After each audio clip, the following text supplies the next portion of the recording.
Hi everyone, आप सबका स्वागत है कोड फॉर एजुकेशन में। ये है आपका एचटीएमएल का पार्ट 44। इसके अंदर हम देखेंगे कॉल टैग के बारे में कि कॉल टैग है क्या एंड इसको कैसे यूज कर सकते हैं अपने एचटीएमएल में। सारा कुछ कवर करेंगे, थ्योरी एंड प्रैक्टिकल गाइस। जैसे कि मैंने आपको हर एक वीडियो में बताया गाइस, ये एचटीएमएल की फुल टोटल की सीरीज चल रही है। अगर आपकी कोई भी वीडियो मिस हो जाती है तो प्लेलिस्ट का लिंक आपको डिस्क्रिप्शन में मिलेगा, वहां जाके आप देख सकते हैं। अराउंड हम इसमें मिनिमम 50 वीडियोस बनाएंगे with live example. And guys, जब HTML course and CSS course complete कर लेंगे तब हम यहाँ पे आपका 10 रियल वर्ल्ड के प्रोजेक्ट भी कवर करेंगे जो कि एचटीएमएल सीएसएस बेस्ड होने वाले हैं। तो वो सब तो आगे चल के करेंगे। ये बात करते हैं यहाँ पे कॉल टैग की कि कॉल टैग है क्या। तो सबसे पहले आपको यहाँ पे टाइटल भी दिख रहा होगा एंड यहाँ पे एक छोटा सा ब्रीफ, इट मींस कि यहाँ पे इंट्रोडक्शन रखा है मैंने, तो उसको पढ़ लेते हैं पहले।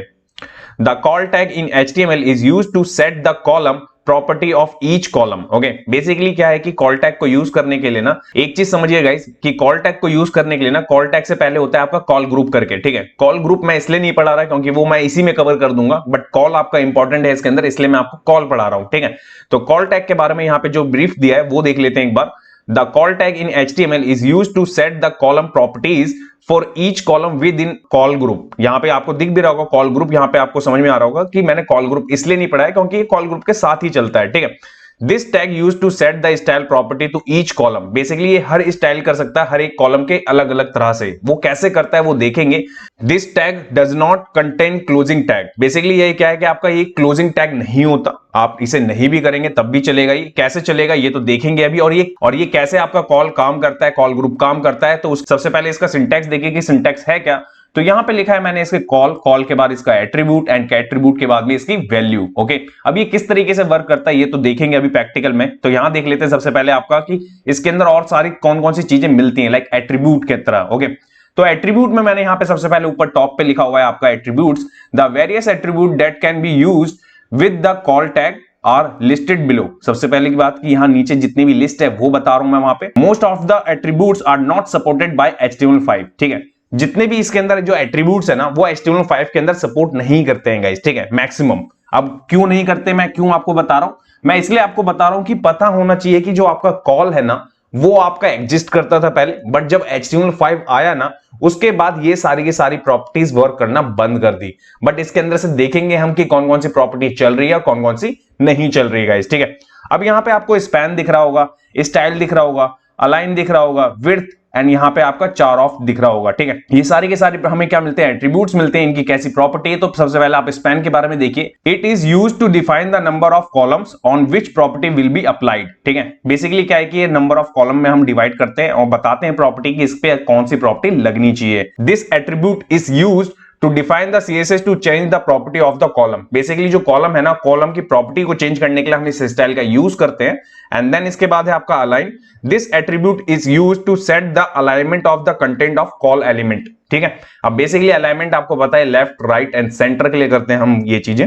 विड्थ है आपका इसके अंदर, it's used to specify the width of the col element. अब कॉल एलिमेंट की जो विड्थ है ना उसको कंट्रोल करने के लिए विड्थ एट्रीब्यूट यूज करते थे। एंड देन है लास्ट इसके अंदर आपका charoff. It's used to specify the number of character the content will be aligned of the specified the char attribute. Okay, यहां पे आपको लिखा भी दिख रहा होगा कि जैसे मैंने लिखा है। अब इसके बारे में जितनी भी चीजें मैंने आपको बताई है ना, एक बार ये सारा कुछ प्रैक्टिकल कर लेते हैं। तो यहां पे चलते हैं सबसे पहले अपने एडिटर की फाइल पे। एडिटर पे आने के बाद सबसे पहले एक फाइल बनी हुई है गाइस, यहां पे लिखा है मैंने, उसका नाम रखा है आपका पार्ट 44 HTML call tag.html। ठीक है, ये वही सेम फोल्डर है जिसके अंदर हमने पूरा का पूरा कोर्स कवर कर रहे हैं। ठीक है, एंड यहां पे सबसे पहले हम क्या करेंगे, डॉक टाइप होगा आपका, देन उसके बाद है आपका यहाँ पे HTML। ठीक है, ये HTML ले लिया मैंने। एंड यहाँ है आपका हेड के बाद है आपका यहाँ पे टाइटल, एंड टाइटल के बाद यहाँ पे हम टाइटल दे देंगे आपका कॉल एंड टैग। ठीक है, ये चीज हो गई। एंड देन इसके बाद है आपका यहाँ पे बॉडी, एंड बॉडी के बाद में अब आपको यहाँ पे किस तरीके से ये चीज चलेगी तो वो देखिए। ये चीज चलती थी आपकी टेबल के साथ में। ओके, अब टेबल में किस तरीके से चलती थी, इसका कंटेंट कैसा था वो तो अभी हम देखेंगे। पहले इस फाइल का प्रीव्यू देख लेते हैं। तो यहाँ चलते हैं अपने यहाँ ब्राउजर पे, एंड ब्राउजर पे आने के बाद करेंगे रिफ्रेश, एंड रिफ्रेश करने के बाद आप देखेंगे तो देखिए यहाँ पे आपको टाइटल दिख रहा है। मैंने कोई H1 नहीं लिया अभी। ठीक है, अब इसके बाद बात करते हैं यहाँ पे किस तरीके से वो कंटेंट शो होगा जो मैंने आपको बताया था। तो उसके लिए मैंने यहाँ पे कुछ फॉर्मेट रखा है। अगर मैं ये फॉर्मेट यहां से कर लूं कॉपी, एंड कॉपी करने के बाद यहां करें हम पेस्ट बॉडी के अंदर, तो यहां पे आपको दिख रहा होगा टेबल के अंदर यहां बॉर्डर मैंने आपको पढ़ा रखा है। ठीक है, BG कलर बता रखा है मैंने आपको। यहां पे ले रखा है मैंने सबसे पहले कॉल ग्रुप। ठीक है, इस कॉल ग्रुप के बाद आप देखेंगे यहाँ पे कॉल ले रखा है, कॉल के अंदर उसका एट्रीब्यूट स्पैन, एंड यहाँ पे स्टाइल ले रखा है। यहाँ पे जो स्टाइल आपको दिख रहा होगा ये स्टाइल अभी आपका CSS का पार्ट है, बट मैं यहाँ पे इसलिए ले रहा हूं क्योंकि मेरे को कलर डिफाइन करना है। ठीक है, इसके अंदर भी ये आपका एट्रीब्यूट की ही तरह काम करता है कॉल पे। ठीक है, तो यहाँ पे आपको येलो कलर दिख रहा होगा, यहाँ पर रेड कलर दिख रहा होगा। और ये और बेहतर आप तब समझ पाएंगे जब मैं इसे सीएसएस में आपको समझाऊंगा। इनलाइन सीएसएस क्या होती है, एम्बेडेड सीएसएस क्या होती है, एक्सटर्नल सीएसएस क्या होती है, ये सारी चीजें, ठीक है। अब इसके बाद में आपको पता होगा टीआर मैंने आपको पढ़ा है, टीएच आपको बताया, ठीक है, टीआर टीडी एंड देन नीचे वही चीज, ठीक है। इसके बाद मैं करूंगा इसको सेव, एंड सेव करके चलूंगा मैं यहाँ पे, एंड यहाँ करूंगा रिफ्रेश।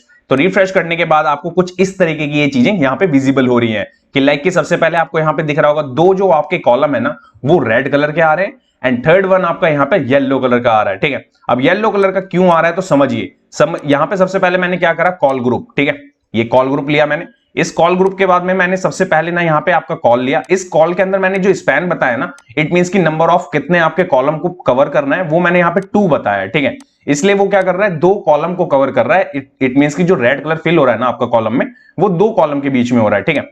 एंड इसके बाद जो लास्ट वाला कॉलम है वो है आपका लास्ट वाले के लिए यहाँ पे जो आपको विजिबल हो भी रहा है। अगर मैं यहाँ पे स्पैन को कर दूं 1, ठीक है, एंड करूं सेव एंड चलेंगे यहाँ पे, यहाँ करेंगे रिफ्रेश करने के बाद आपको देखिए विजिबल हो भी रहा होगा, ठीक है, कि इट मींस कि रेड कलर आपको आ रहा है, येलो तो आ ही रहा है, एंड यहाँ पे जो आपका बाय डिफॉल्ट ब्लैक कलर है ना वो यहाँ पे मिल रहा है। अब ये ब्लैक कलर कहां से मिल रहा है आपको, ये मिल रहा है आपका टेबल की वजह से। ये देखिए टेबल पे जो दे रखा है ना ये, अगर मैं इसको कर दूं ब्लू एंड इसके बाद करूं सेव एंड चलेंगे यहाँ पे, यहाँ करेंगे रिफ्रेश करने के बाद आप देखेंगे तो देखिए, रिफ्रेश करने के बाद आपने देखा तो देखिए, ठीक है, ये चीज आपको समझ में आ गई कि किस तरीके से चल रहा है आपका। ये जो है एट्रीब्यूट आपका टेबल का है जो कि मैंने ऑलरेडी पढ़ा रखा है आपको, बॉर्डर भी आपको पढ़ा रखा है। देन इसके बाद में जो कॉल ग्रुप है, कॉल ग्रुप के साथ में आप कॉल को ले सकते हैं, देन डिफाइन कर सकते हैं कि कितने नंबर ऑफ कॉलम को आप किस तरीके का कलर दे सकते हैं। ये कॉलम के लिए बेसिकली, रो के लिए नहीं है, ध्यान रखिएगा। देखिए कवर हो रहा है आपका फिर दोबारा। तो ये चीजें आपको समझ में आ रही है कि किस तरीके से ये चल रही हैं, किस तरीके से आप टैग को यूज कर सकते हैं टेबल के साथ में, ध्यान रखिएगा, क्योंकि आपको कॉलम में वो चीजें चलानी है। बाकी अगर आप डिफ्स में चलाने की कोशिश करेंगे तो ये चीजें वर्किंग नहीं होंगी वहां पे, ओके। अब ये टेबल के साथ में ही चलती हैं अभी। अब मैं होप करता हूं कि जितनी भी चीजें मैंने आपको कॉल के साथ में यहाँ पे आप बताई हैं तो वो आपको समझ में आई होंगी। अगर आपका कोई भी डाउट है तो आप कमेंट सेक्शन में कमेंट करें, या तो आप मेरे को इंस्टाग्राम पे मैसेज भी कर सकते हैं। नेक्स्ट वीडियो में मैं आपको क्या बताने वाला हूं वो भी एक बार देख लेते हैं। सो गाइस नेक्स्ट वीडियो में हम देखेंगे आपका डिटेल्स टैग के बारे में कि डिटेल्स टैग है क्या और इसको कैसे यूज कर सकते हैं अपने एचटीएमएल में। Thanks for watching this video. जब तक के लिए till then bye bye guys.